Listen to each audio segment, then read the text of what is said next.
जय हिंद दोस्तों, मैं आप सभी के साथ राजेश कुमार और ख़ास मेहमान मेरे साथ आज वीरों के वीर परमवीर चक्र विजेता योगेंद्र सिंह यादव जुड़े हुए हैं। बहुत बहुत शुक्रिया सर आपका एक बार हमें समय देने के लिए, जय हिंद चैनल के लिए। सर एक दो तीन सवाल बड़े अहम थे जिन पे आपसे बातचीत मैंने करनी थी। ऑफ द रिकॉर्ड ये बातचीत हुई है। एक तो मैं आपके बारे में जानना चाहूँगा कि कब टाइगर हिल पे जाने की आपको इजाज़त मिली, क्या कुछ उस दिन हुआ था? 5 जुलाई 4 और 5 जुलाई की वो रात थी जिस दिन आपने टाइगर हिल पर फतेह करने के लिए आप निकले थे। ये 3 और 4 जुलाई की रात, 2 जुलाई की चढ़ना शुरू किया था जी। और 2 रात और 1 दिन लगा था उनको चढ़ना जी। और टाइगर हिल टॉप के ऊपर 4 और 5 जुलाई की रात को ये घमासान एक युद्ध हुआ जी। Hand to hand fight. हम 7 जवान ऊपर चढ़ पाए जी।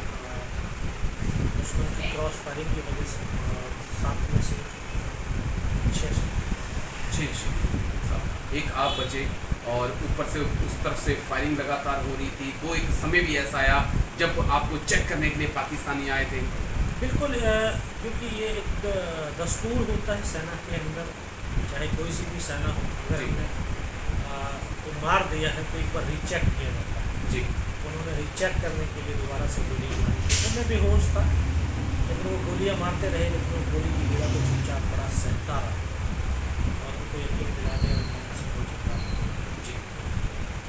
ये क्योंकि एक फौज की जो ट्रेनिंग और जो लीडरशिप है, जो एक इन्वायरमेंट है, तो एक ऐसा जो जुनून और जज्बा भर देता है कि सैनिक कभी अपने बारे में सोचते हैं। जी।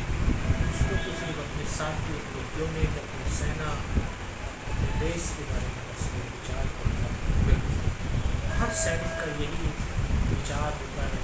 मेरे अंदर भी वही विचार बह रहे थे कि सर से लेकर के पैर तक लहू लुहान, जी। सांस से लहू बहे तो बहे, जी। सांस चले या ना चले, मेरा राष्ट्र चलना चाहिए और मेरा राष्ट्र चलना चाहिए। सैनिक से बड़ा तो इस देश में राष्ट्र। एक चीज़ और सर, 17 गोलियां आपको लगी थी और एक गोली पाकिस्तानी ने बहुत नज़दीक से आपके सीने में भी मारी थी, उससे कैसे बचे थे सर? कहते हैं जाको राखी साइयाँ मार सके ना कोई और। इस देश को भारत माँ बोलते हैं, तो ऐसे ही नहीं बोलते क्योंकि कंकर और मिट्टी वाली ज़मीन नहीं बल्कि एक सजीव। माँ भारती अपने बेटों की वीरता, शौर्य और पराक्रम को कभी दफन होने ही नहीं देती है। किसी न किसी एक को जरूर माध्यम चुनती है, तो शायद मुझे वो माध्यम चुना होगा जी। कि जिसके द्वारा उसके बेटों ने जो वीरता, शौर्य, पराक्रम दिखाते अपने प्राणों का बलिदान दिया, वो दुनिया तक पहुंचा सका। तभी तो जब उसने गोली चलाई तो यहाँ पर पर्स रखा था, पर्स में कुछ 5-5 रुपए के सिक्के, उन सिक्कों से टकरा कर गोली कुछ और मुझे लगा कि वो मर गया। लेकिन कहते हैं कि आप लोग जो देखते हो ये इंडिया का नक्शा इस तरह से लकीरों से खिंचा हुआ बना हुआ है, ये पेंसिल की शाही नहीं, हमारे सैनिकों के लहू से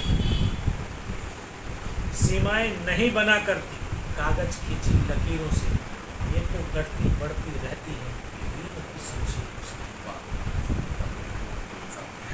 उसके बाद आप गोलियां आपको लग चुकी थी, पूरी तरह से घायल थे, रात का समय, माइनस में टेम्परेचर, फिर भी आप हिम्मत नहीं हारते साहब। आप नीचे आते हैं, नीचे की तरफ रेंगते हैं कि कैसे ना कैसे अपनी बटालियन के लोगों तक पहुँचो। बिल्कुल -20 डिग्री टेम्परेचर था, इतना बर्फीला तूफान, सब कुछ विपरीत परिस्थितियाँ, लेकिन क्योंकि एक सैनिक का एक फर्ज था, एक दायित्व होता है, आपकी सांस तक पूरी लड़े। ठीक सर।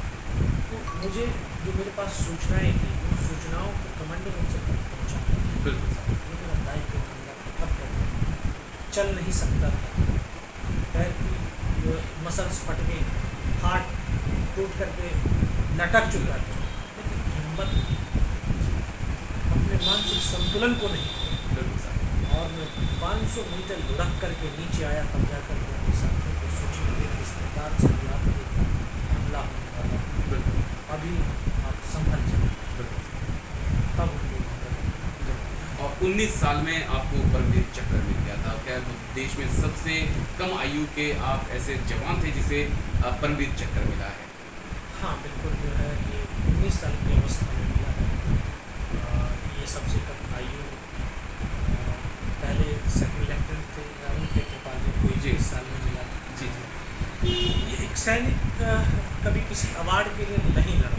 बिल्कुल सर। आपको ये बताना चाहता, सैनिक सिर्फ अपने मिले हुए काम को पूर्ण करने के लिए लड़ता है, बिल्कुल सर। अपने एम को प्राप्त करने के लिए लड़ता है, चाहे उसके लिए उसका बलिदान होना चाहिए। और अगर उसके शौर्य पराक्रम को देख करके अगर उसका भारत, उसकी सरकार उसको कुछ भारत उसी के पुरस्कार देती है तो उसका ऋणी रहता है। बिल्कुल सर। एक चीज़ और थी साहब, आजकल अग्निवीरों को लेकर बहुत ज़्यादा चर्चा चल रही है।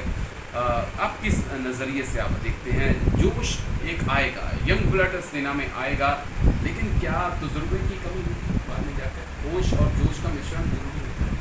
बिल्कुल, युद्ध जो है होश, जोश, जुनून और अनुभव के साथ होता है। जी जहाँ इनका मिश्रण में असंतुलन होते हैं, जी वहाँ पर युद्ध जीते नहीं।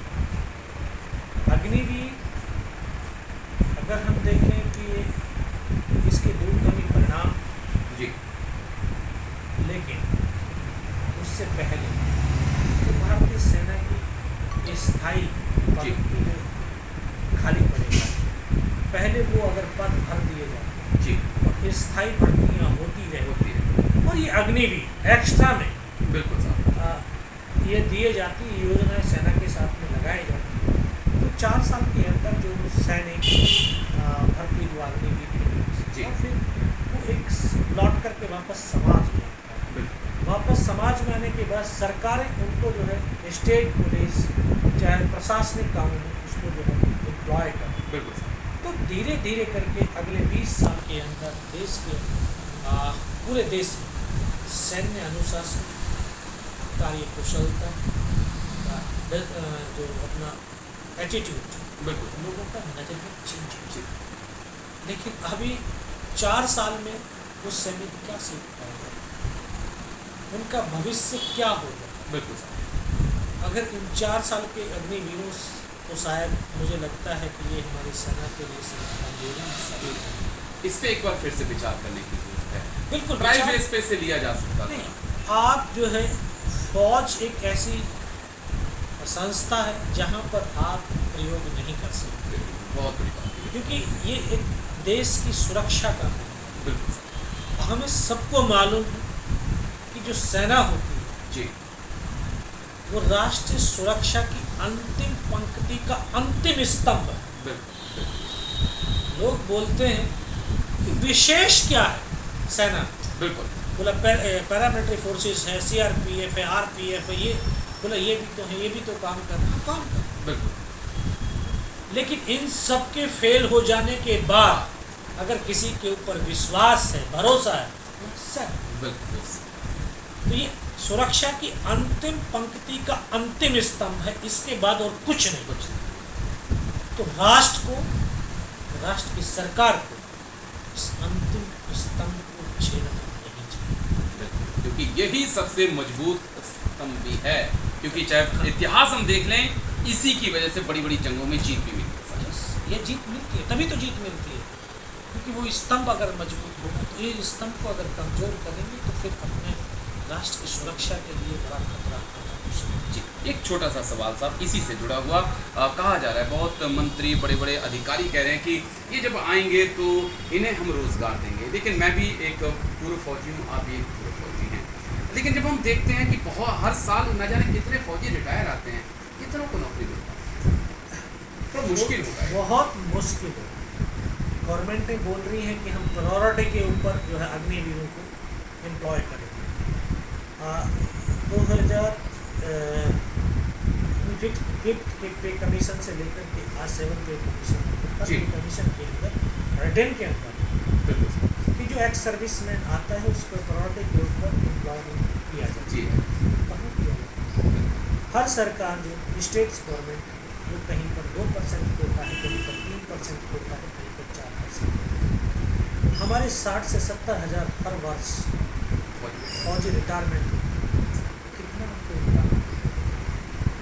और जो टेक्निकल वाले हो, चलो वो तो अपना हाथ के दस्तकार कहीं ना कहीं वो रोजगार, लेकिन जो इन्फेंट्री वाला है जिसने सिर्फ पूरी जिंदगी राइफल चलाई, आर्टी वाला जिसने गोले डाले, आर्मड वालों ने गोले डाले, अब उनको ये बताओ कि कौन सा एम्प्लॉयमेंट मिलेगा? आप उनको गार्ड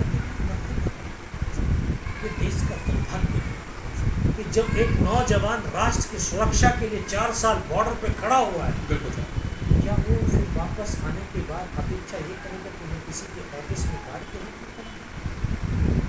देश का दुर्भाग्य, ये देश के नौजवानों के भविष्य के साथ खिलवाड़। 2027 के बाद परिणाम पता चलेंगे साहब। अब तो सुनहरे सपने दिखाए जा रहे हैं, अब तो सपने दिखाए जा रहे हैं। 2027 में देखिए आप कितनी एम्प्लॉयमेंट होता है, कितना क्या करते हैं। मैं तो ये कह रहा हूँ कि गवर्नमेंटों से अगर आप सच में इस योजना और इसके पक्षधर हैं जी, तो गजट नोटिफिकेशन निकालिए कि जिस दिन ये अग्निवीर वापस आएंगे, एक भी अग्निवीर या एक भी भूतपूर्व सैनिक समाज में ऐसे नहीं होंगे, बल्कि उसको तुरंत अगले मंथ में 1 महीने के अंदर तो उनको पुलिस में, प्रशासनिक सेवाओं में लगा दिया। तब तो एक नए नौजवानों का देखा हौसला जज्बा। भारत सरकार से सिर्फ इतना है कि आप प्लीज देश सेना को कमजोर न करें, उसकी स्थायी भर्तियाँ जो हों उसको चालू करें, बहाल करें। तो बहुत बहुत शुक्रिया सर आपको, जय हिंद। ऑफ द रिकॉर्ड हमारे साथ ये बातचीत करने के लिए। तो Subedar major honorary captain Yogendra Singh Yadav Paramvir Chakra विजेता, उनसे हमने ऑफ द रिकॉर्ड बातचीत की और बहुत अहम मसले उन्होंने रखे हैं। अग्निवीर पे भी उन्होंने बहुत बड़ी बातें कही और साथ ही साथ अपने बारे में भी बताया कि किस प्रकार से सैनिक जो है उस पल जब सीने में 17 गोलियां लगी होती हैं शरीर में, तो वो यही सोचता है कि कैसे न कैसे मैंने अपने दिए हुए मिशन को पूरा करना है। जय हिंद।